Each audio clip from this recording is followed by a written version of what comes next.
Hi, I'm Terah and I'm a bipolar survivor. I was diagnosed 14 years ago. Prior to that point, I couldn't maintain a job. I didn't live in one place for more than 6 months at a time. Relationships were a foreign concept to me. I couldn't maintain friendships. But for me, the diagnosis was a blessing because I was able to grow from that experience. It's a state of exhilaration. For me, being manic is like you're a little kid and you're swinging your heart out. You're just trying to get higher and higher and higher on that swing. It's just an amazing feeling. You look up into the sky and the world is the limit. You make some really stupid decisions when you're in a manic state. Such as? Well, at the time, they seemed like brilliant ideas. Like the time that I decided that I wanted to dig a huge hole in my backyard and put a pond in.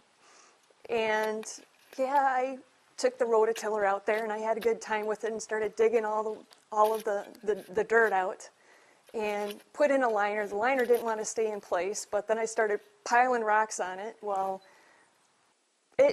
I was very excited about it for a little while, but eventually I started to slip into a depression and it went by the wayside. So it ended up being this huge cesspool in my backyard.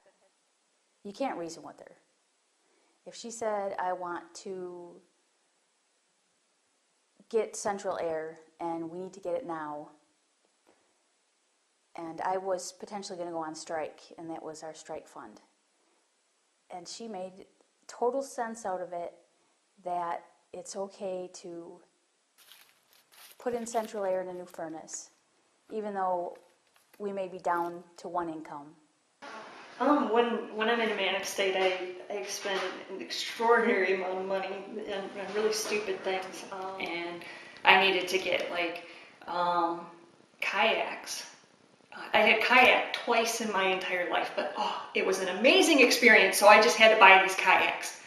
And what did that cost you? That cost like $3,500 because I bought 2 of them because I figured if I was going to go kayaking, I had to drag Monica with me because I needed to share my joy.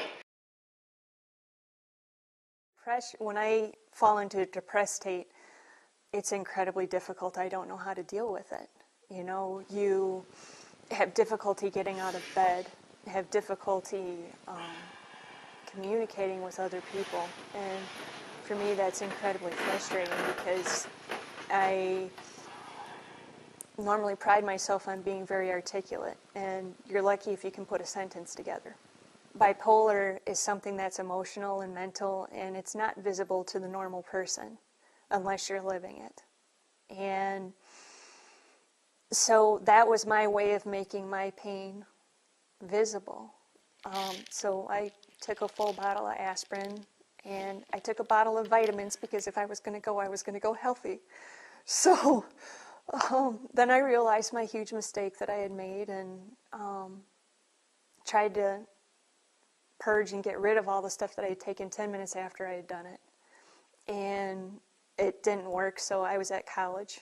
And I had a friend that brought me to the hospital, and my parents got one of the worst phone calls that a parent could ever get.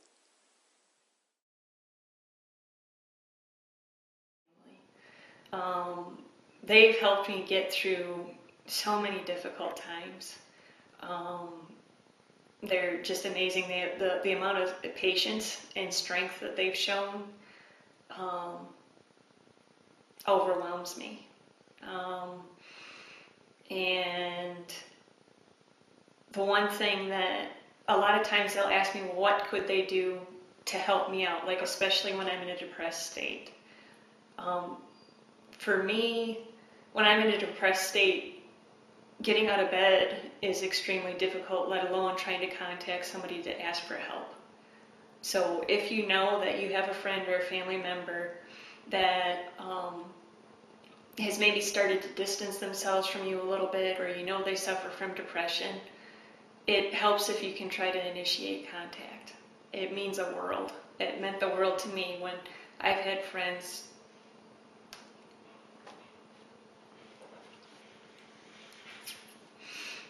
reach out to me.